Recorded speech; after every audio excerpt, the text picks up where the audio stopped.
do you want me? Wherever you want, sir. Right. Wherever you want. Good How to are see you. Yes, Yeah, long time no see. Oh. Thank you very much. Welcome. Thanks for having me. No, you are more than welcome. So that's quite an introduction. We are talking today about the role that British media play in changing the narrative around inclusion. But what, in your own words, why don't you just tell everyone a little bit about yourself and the journey you've been on to where you are today? Okay, I'll try and keep it short. I've been a journalist for a number of years. You and I graduated at the same time from journalism school. My background's entertainment news. I moved into the Royal Beat, I guess sort of 2011 or so when William and Kate married, and then it became full-time in 2017. So it takes up a huge amount of my time. I've written a book on on Harry and Meghan's departure from the royal family, which I think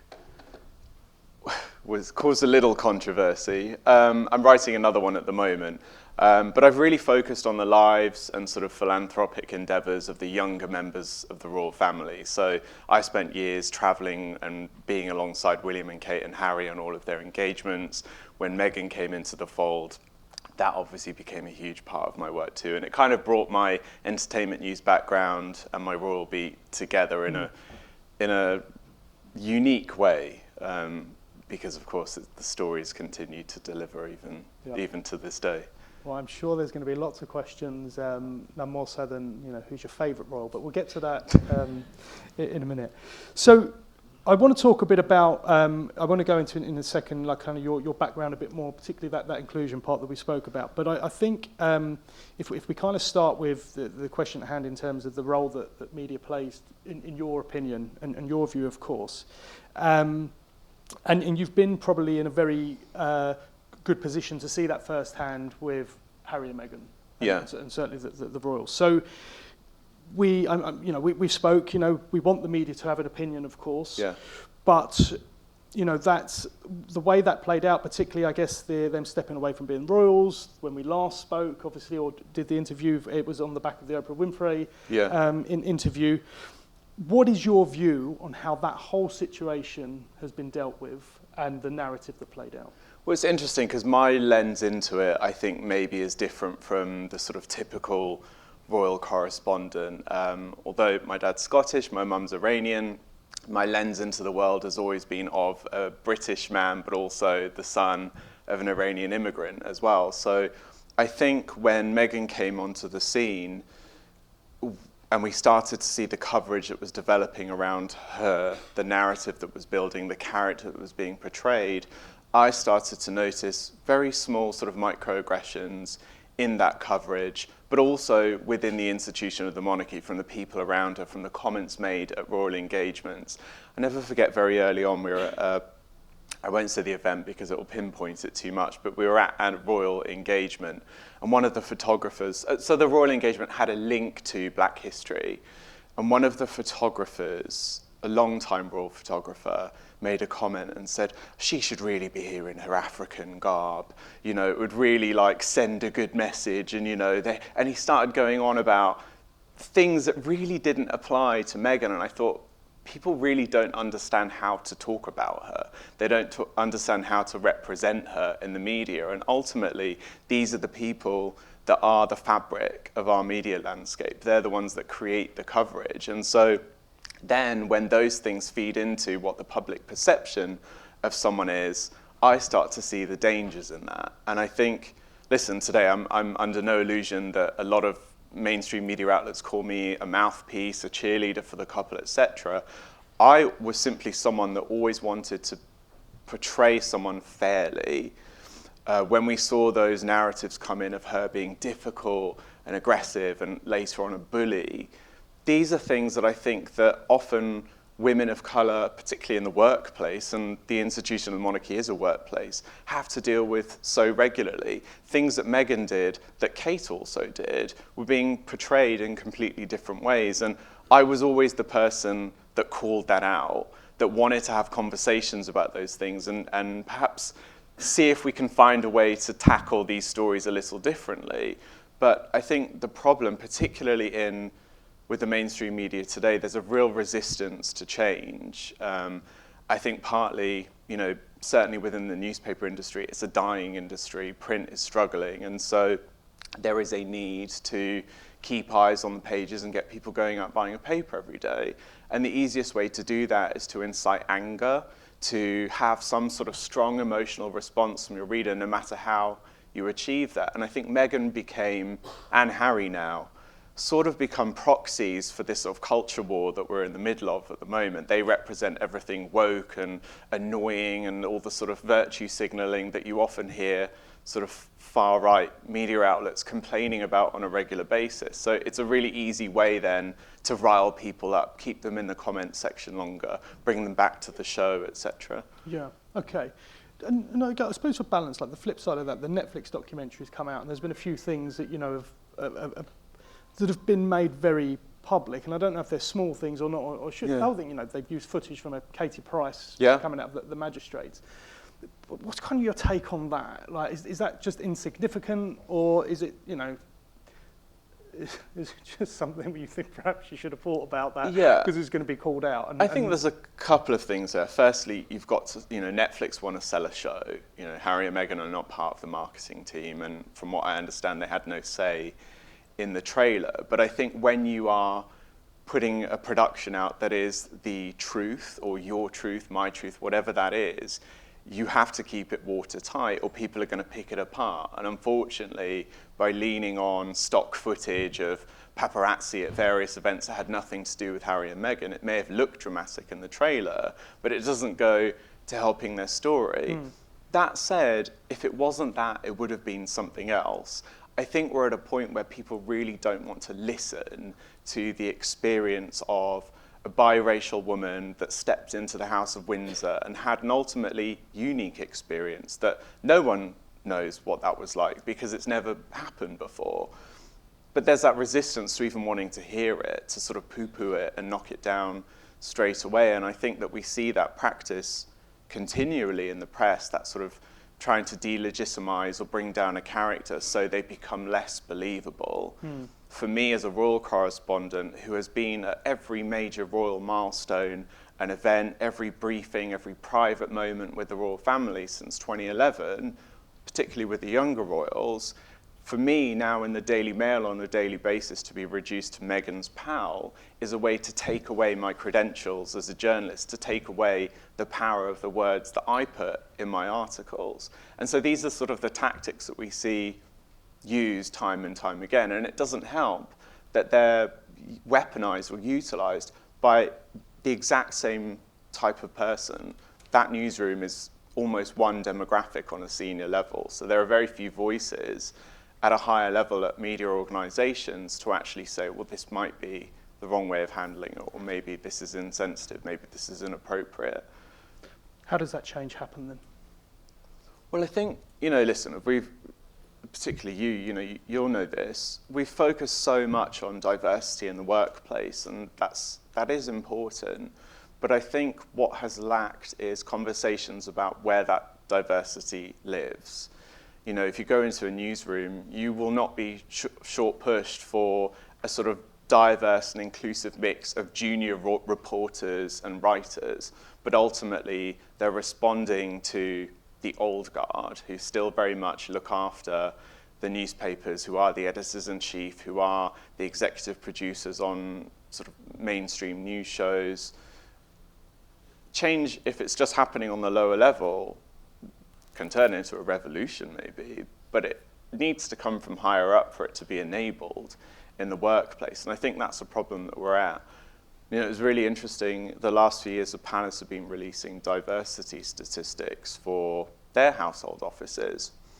And some of the households, Clarence House, which obviously now is Buckingham Palace, now that Prince Charles became the king, were very proud of the fact that they had met their target. I think it was like 10.2% or something.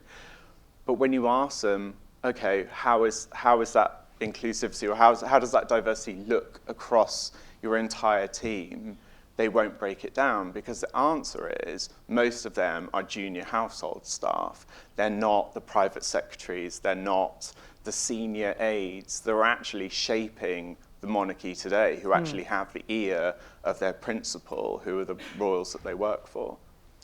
So without putting words in your mouth, does this does that fill into the most recent scandal that we've seen with Ngozi Fulani, who was faced relentless questions about where she was from Lady Hussey? To get your views on, not necessarily, well, yes, to get your views on that, but also when we spoke, we talked about then how it was dealt with in the media, and it kind of goes back to a point that you've mentioned before. It was all about, how do you get the eyeballs, how do you get people picking up the paper, and I felt that it was the classic headlines, another royal race scandal, rather than actually maybe addressing what needs to be done. Yeah. How would you view that? Well, I thought what was so interesting about it was that a lot of the tabloids called it a race row, but where's the row? The evidence was in front of us. There were several witnesses who had all come forward and already spoken before Ngozi Fulani had even shared her experience. But it immediately cast that doubt. And, I remember on that day trying to make contact with Ms. Fulani to have a conversation, obviously like every other journalist. And, I spoke with a family member of hers quite early on that morning, and they said, we've already got tabloids outside the house. And, that's standard practice. But throughout the day, you then start to hear there are people poking into her accounts. And I feel like for some outlets, there was more time spent on trying to find a hole in her story rather than have a proper conversation about the experience that she had, rather than about a bigger conversation of, okay, this is the action of one senior aide within the royal household. What does it actually look like behind palace walls? If this is what's said in the genteel environment of a royal engagement, what's said behind closed doors? Does this validate Harry and Meghan's experience? Obviously, when they shared with Oprah in 2021 that a family member had raised concerns about the colour of Archie's skin, people were very quick to say they were attacking the royal family, that it was disgusting that they would make such claims, but no one ever stopped to think, okay, could it be true? And, so when events like this happen again within the royal family, rather than looking at the bigger picture, it's sort of how can we pull her apart? And if you'll see in some sections of the media, she's now portrayed as the villain, Ms. Fulani. Nigel Farage on his primetime show on GB News, which I don't know if anyone would even watch that here, but it has enough eyeballs on it. Went on TV to say that she's a Marxist that was wearing a tape recorder who had a plan to bring down the royal family. One royal author that's got 3 books behind her tweeted that Meghan, myself, and Ngozi Fulani's charity were in cahoots to take profit off the money raised from the charity's fundraiser off the back of the race scandal. Completely, out of nowhere.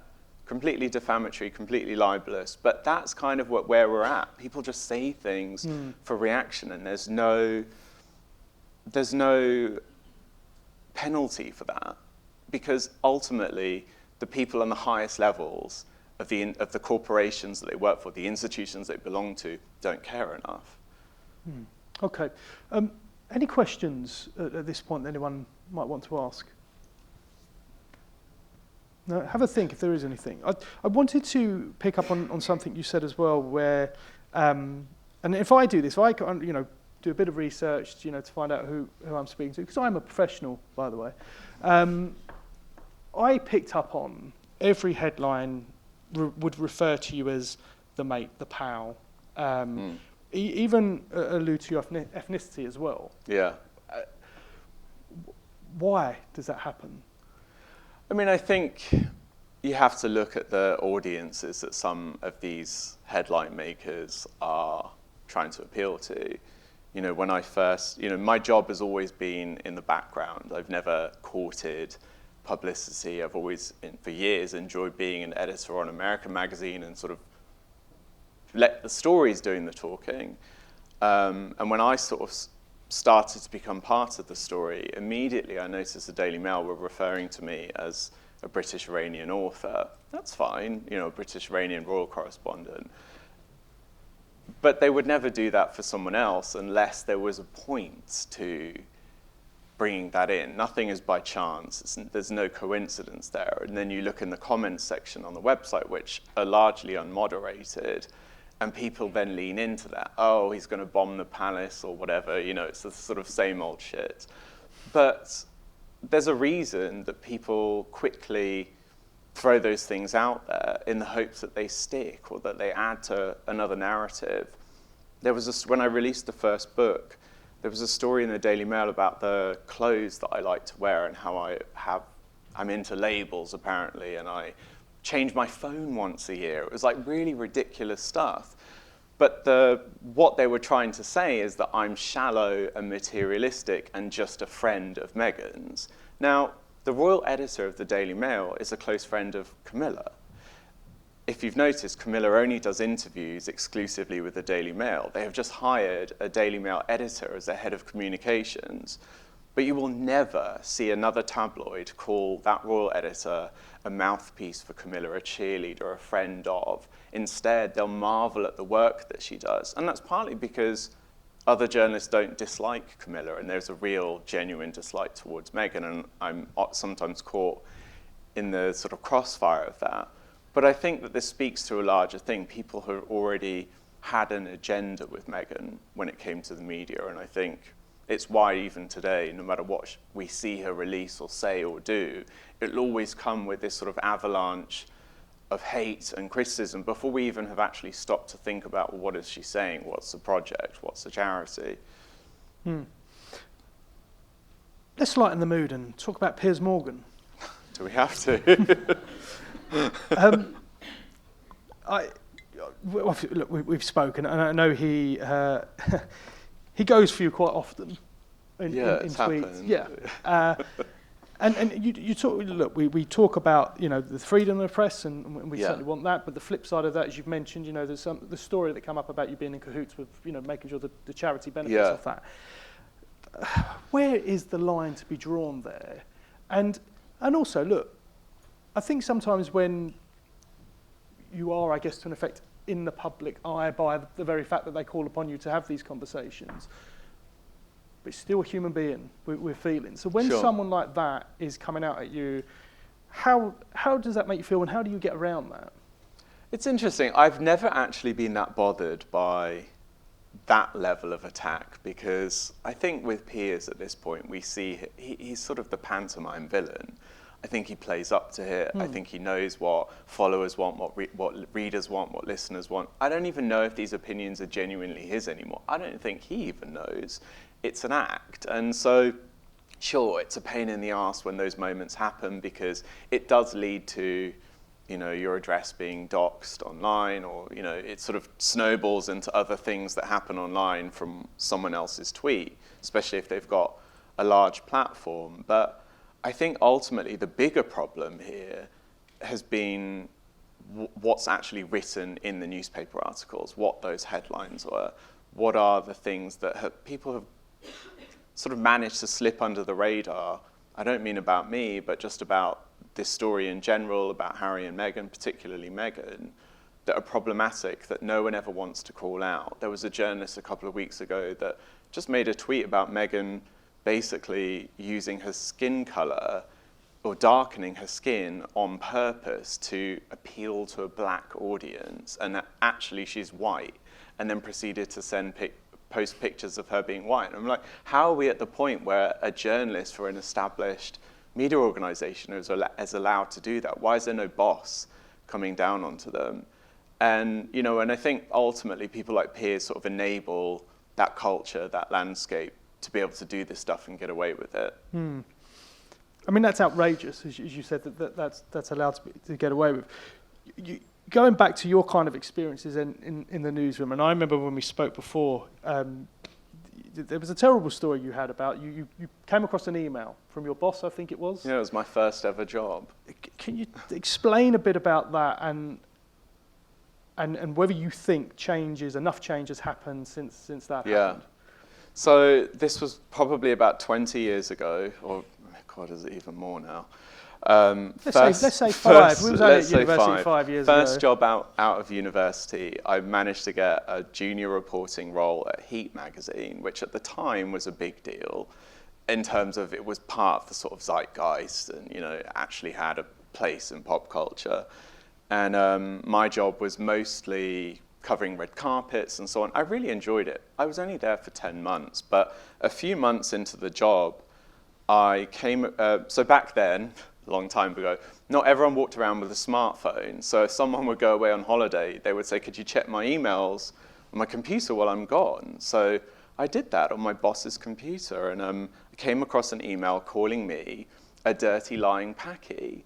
And I thought, oh, okay, what else has been said about me? So I searched for my name and email, and I found an all manner of like really disgusting comments about me. And at the time, you know, I was 20 years old. I was nervous to come across something like this because I didn't want to jeopardize my job. So I printed a couple out and I just stayed silent. And after some months, I brought it up with HR, and I was told that I'm a troublemaker, that I'm looking for attention, that I have made the office feel uncomfortable, and that my boss feels she can no longer trust me to look at her emails. And so I was given the opportunity to hand in my notice. That was 20 years ago. But sadly, I hear from young journalists today, and I see myself, that these moments, these newsroom moments, still happen to this day. The inappropriate comments about skin color, the sexist comments. You know, a friend of mine worked in a tabloid newsroom in a fairly senior position. A white woman had just come back from maternity leave. The first comment her boss makes is about her breasts and how she's like a cow, milking, ready to be milked. And she's expected to think that that's okay and just get on with her job. It's a really poisonous atmosphere in tabloid newsrooms, and I think because it's still largely managed by the old guard, there is still no room at the table for people of any different background, whether it's socioeconomic, whether it's racially, whether it's even gender in many cases. That's something that really needs to be focused on, because sure, we talk about race, but it also requires people from all different backgrounds to have a say in how these rooms are operated, how the content of these publications look, what's appropriate, and are you actually really being sort of like the bastions of ethics and facts that we're supposed to be as journalists? And I think in many cases the focus is simply on revenue and, you know, hate for profit. So if we kind of bring it back to that question, and by the way, is there anyone else that's got any questions in the room at the moment? If you do, please do put your hand up. Ah, there's one at the back there. I can't see who that is. But Hi. Ah, I can Shelley. hear you. Yeah, Hi. I mean, I'm just so interested in everything you've got to say. So I'm head of creative diversity at News UK. I mean, what you said about Meghan getting that comment about her skin colour is just horrendous. I mean, I remember when I got in my role, someone wrote, a journalist, and said, oh God, you know, the highest head of creative diversity, she's barely vain except for her hair. So we were like this idea that you can, like, you know, not be black enough or white enough. But my problem is, I read this really damning article the other day that said basically black women are invisible on newsroom floors, and I'd probably say that's true. Like, if I look around in News UK to see a black woman on a newsroom floor, it'd be hard to find one. Yeah. But it's like, what do we do? Because the only way we're going to change these narratives, and the only way we're going to educate is if we do change, you know, the face of newsrooms. And it's like, it's such a challenge. But how do we get black women, in minorities generally, to feel confident about coming into newsrooms?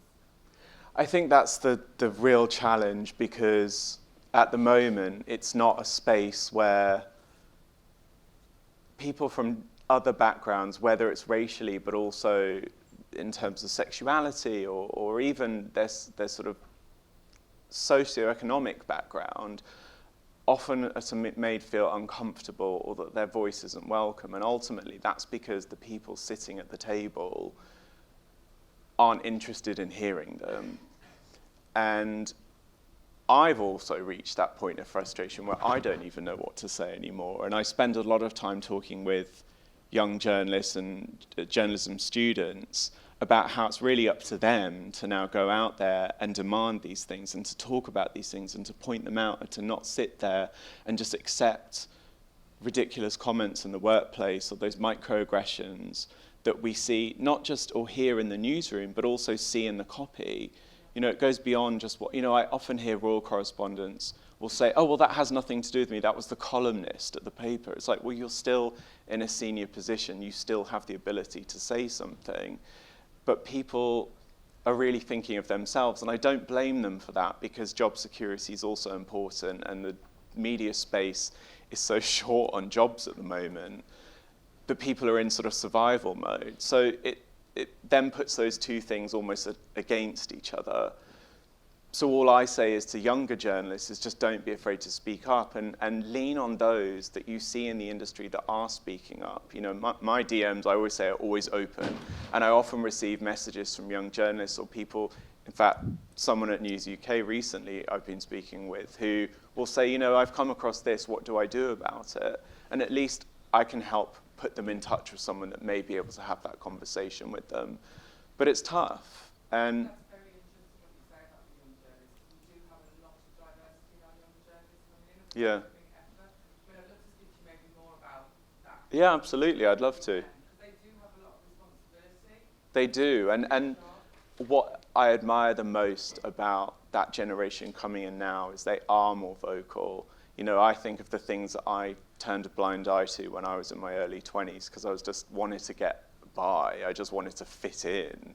And you don't want to be the one that's sort of shouting, you know, oh, but that's a problem. And, you know, even today, I can't shut up about this stuff today, but every day my Twitter notifications are like, oh, you're a race baiter playing the race card, etc. It's like, no, I just have a problem with a lot of what I see in the mainstream media coverage these days, and not just when it comes to royals.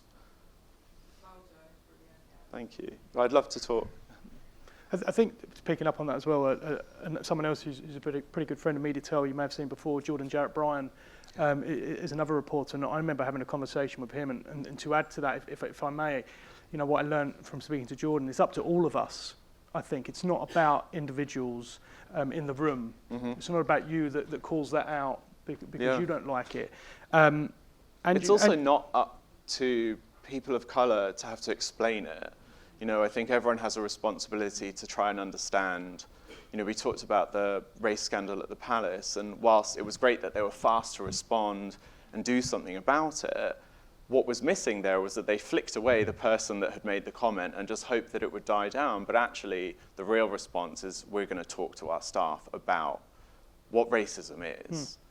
Because I think a lot of people, even if you speak to them today in the Palace, are like, well, she just asked where she was from. Like, what's the big deal? People need to understand why that was a big deal, and it, you know. Yeah, and I think as well, you know, we, and I say we, white people have got to get away from feeling threatened by certain new phrases that we hear, like white privilege. And if anyone doesn't understand white privilege, Piers Morgan. That is probably the best example that we can give there. We are just about out of time, but I think just on the final word then for that, and it's been fascinating, and again, really appreciate you giving up your time to do this. We've talked about the importance of an inclusive newsroom, and you've spoke a lot about how that happens. What would be your final word on perhaps the hope of change happening in newsrooms right now? And if we were to sit here again in a year or two, where would you want us to be? Gosh, I mean, a year or two, I don't even know if that's enough time. I want to end on a hopeful note. I think there's a part of me that has lost hope in the powers that be to notice the problems and want to usher in that change. But I take such positivity and excitement out of what I hear young journalists and those entering the industry have to say, and how they feel and what they want to see change within the media landscape, within the newsroom, but also within the publications that they work for. Because there still are, look, we can write off the Daily Mail or the Sun and we can say they're trash, but they're the most read papers in the country. They're not going anywhere. And there are people of all different backgrounds that still want to go and work for them because ultimately they want that training ground as a journalist. So I hope that they're able to, with the help of us, who all play a role in this, feel comfortable enough to continue speaking up about the things that they want to see change and be the ones that actually make it happen. We could talk a lot more about this, but unfortunately we have run out of time. Please, round of applause for Omid Scobie.